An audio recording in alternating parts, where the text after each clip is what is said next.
Unlock the full potential of your Sony A1 with a seamless firmware update.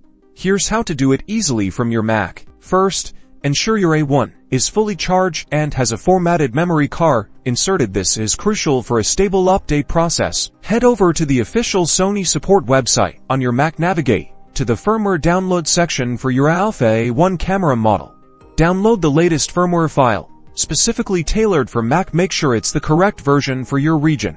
Once the download is complete, locate the firmware file in your Mac's downloads folder. You'll likely need to unzip it if it comes in a compressed format. Now, connect your Sony A1 to your Mac using a USB cable. Ensure the camera is powered on and set to USB connection mode if prompted. Launch the Sony firmware update utility that you downloaded. Your Mac should recognize the connected A1 camera. Within the utility, you'll see your camera's current firmware version and the available update. Click the Start Update button to begin the transfer. Do not disconnect the USB cable or turn off either device during this process. The camera's LCD will display the update progress. Once the update is finished, the camera will restart automatically. You'll see a confirmation message on the camera's screen indicating a successful update. You can verify the new firmware version by checking the camera's settings menu. Congratulations, you've successfully updated your Sony A1 firmware.